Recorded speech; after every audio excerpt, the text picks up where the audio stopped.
Quel est l'avenir des salles de musculation post-Covid? Alors c'est une grande interrogation pour beaucoup et c'est ce que nous allons voir dans cette vidéo dans laquelle je vais tout vous dire sur le marché du fitness, mais avant tout, générique.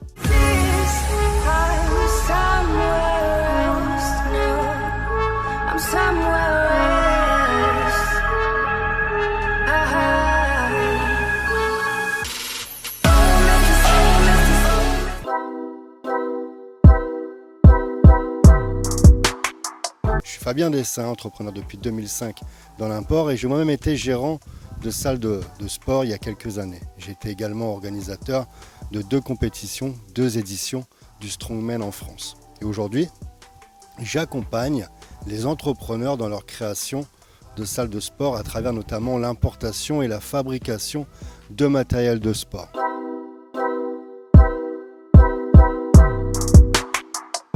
Une étude épidémiologie a placé ces lieux sportifs parmi les sites où l'on serait le plus susceptible de se contaminer.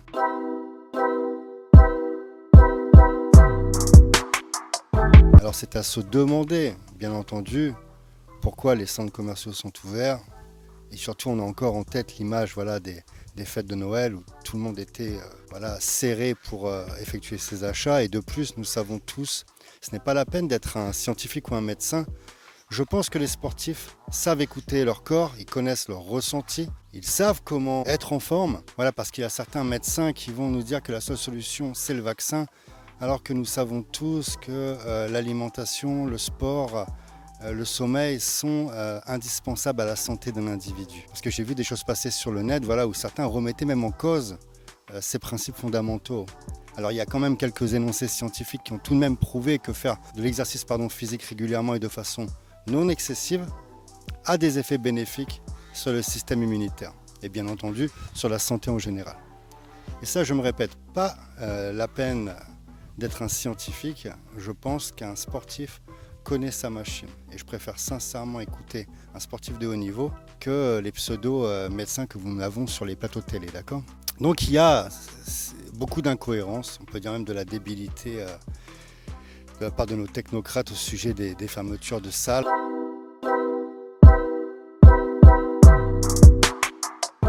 Surtout que certaines salles étaient capables de contrôler le flux de clients tout simplement avec un système de réservation, avec une application, une limite de personnes, avec également un marquage au sol, et puis voilà les bornes hydroalcooliques. Je pense que dans un secteur comme celui-ci, le secteur du sport, où la santé prime, les protocoles supplémentaires étaient faciles à mettre en place. Je me répète, on pouvait imaginer des créneaux horaires avec obligation de désinfection toutes les heures par le staff ou limiter le nombre de personnes par séance. C'est sincèrement relativement simple à mettre en place. Et c'est ce qu'ont fait d'ailleurs de nombreuses salles. Il y avait des espaces libres supplémentaires entre chaque machine, du gel à disposition. Et d'ailleurs, en parlant de gel, pour beaucoup, c'était déjà dispo bien avant le Covid afin de désinfecter les machines également et puis les adhérents.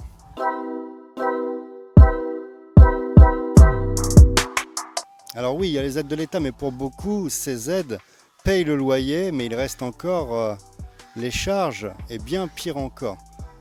Ce que personne ne parle, c'est bien entendu la perte d'abonnement, la migration des adhérents.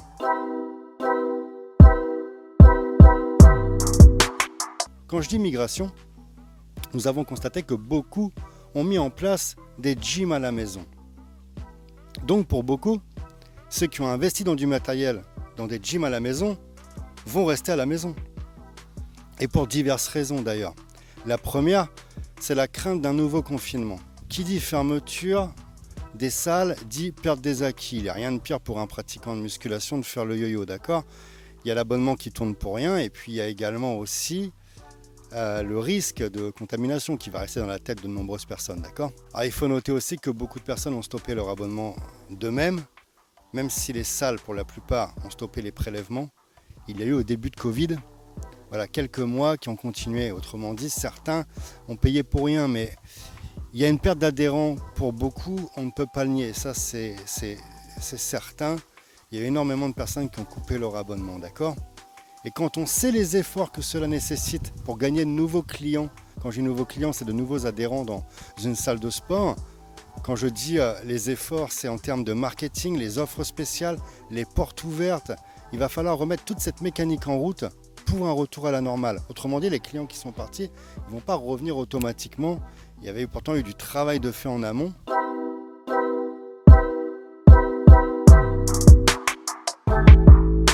Alors il va y avoir de l'épurage. Et je pense que c'est un secteur dans lequel il va y avoir une remise à niveau. C'était devenu du grand n'importe quoi. Les franchises, comme vous le savez, ont poussé comme des champignons. Il n'était pas rare de voir deux franchises, je ne vais pas les citer, mais du même nom, à 500 mètres l'une de l'autre, d'accord ?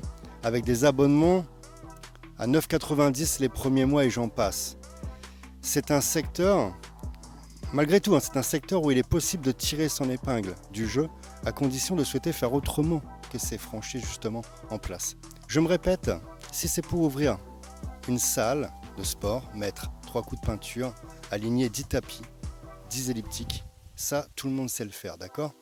Si vous voulez réussir dans le business du fitness, il faut se différencier et faire justement l'opposé de ces franchises. Et c'est ce que nous verrons d'ailleurs prochainement dans une autre vidéo, je ne vais pas trop m'égarer, d'accord ? Je souhaite insister moi sur la situation actuelle du fitness en France.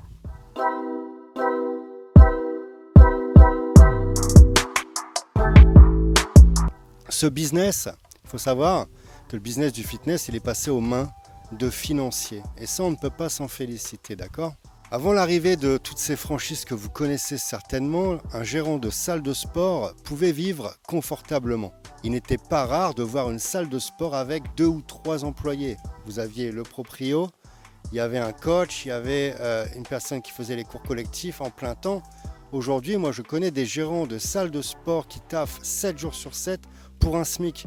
Alors ok, c'est la passion, mais la passion elle a ses limites. Si l'on renvoie ça au taux horaire, le patron de salle bosse pour quoi 2,50 € de l'heure et il se tape le ménage au passage, d'accord ?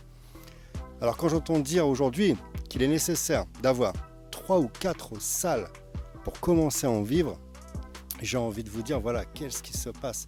C'est what the fuck quoi. Imaginez-vous, c'est comme si lors de l'ouverture d'un restaurant, vous partiriez comme conseil de base, vous allez commencer à gagner de l'argent à partir de votre 3e ou 4e restaurant.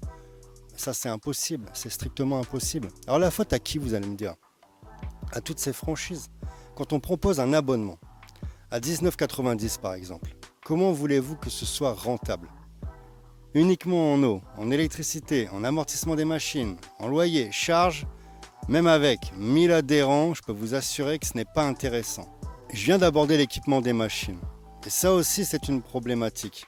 On fait croire aux nouveaux, aux personnes qui désirent se lancer dans ce business, qu'il est nécessaire de s'équiper avec telle ou telle marque. Je vais simplifier, mais on entend quoi ? Technogym, Matrix, ça c'est un ticket à 200-300 000, d'accord ? Alors même avec un leasing, un crédit, c'est une charge trop importante. Il faut être fou pour prendre cette direction. Alors bien entendu, des coachs sportifs ne sont pas forcément des businessmen, mais il y a un juste milieu. On ne peut pas ouvrir une salle de sport avec du matos d'occasion, ça me semble inconcevable. Si tu veux obtenir un succès, tout comme tu ne peux pas investir 200 à 300 000. Il n'y a aucune rentabilité envisageable.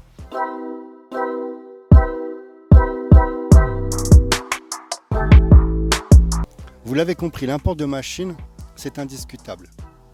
C'est le chemin à prendre si vous voulez ouvrir votre salle de sport et être en rentabilité rapidement. Ça c'est très bien, une franchise comme Basic Fit, ça ne crache pas de thunes. Vous allez sur société.com, il y a moins 2000 € de résultats pour 200 millions d'euros de chiffre d'affaires. Alors ok, ce sont certainement des écritures comptables, mais sur l'autre structure également sur société.com, vous avez environ 440 millions d'euros de chiffre d'affaires pour un résultat net de 2,4 millions d'euros. Autrement dit, si vous faites le ratio pour une salle de sport, ça n'a aucun intérêt financier, ok ? C'est comme l'Orange Bleu. Je connais énormément de patrons de salles chez Orange Bleu qui n'arrivent pas à tirer un salaire. Ils sont obligés d'avoir un deuxième job. Et pourtant, ces franchises, ils vous vendent voilà, la rentabilité, le fait de rejoindre un groupe.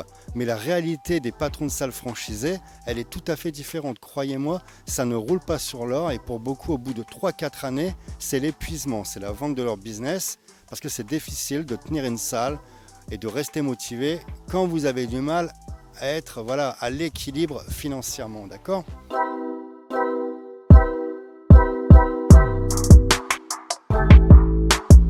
Alors un petit conseil pour vous, si vous êtes pratiquant de musculation, les amis, si vous avez stoppé votre abonnement et que vous devez retourner dans une salle, pensez plutôt à rejoindre. C'est un petit détail mais ça fait beaucoup. Vous savez, on a un impact avec notre choix de consommation. Pensez à rejoindre la salle de musculation tenue par un passionné, par un pratiquant de musculation, par quelqu'un même qui fait du bodybuilding, qui organise des compétitions. Parce que voilà, il faut faire vivre également le body en France. Et puis plutôt que ces franchises type Basic Fit et j'en passe.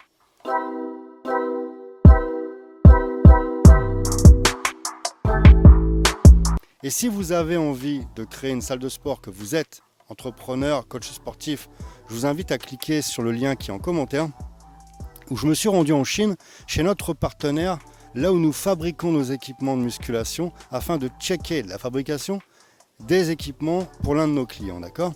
Il faut se différencier les amis et faire l'opposé de ces franchises. Et c'est ce que j'explique justement dans ma formation, comment créer une salle de musculation qui rapporte en important de Chine. Alors,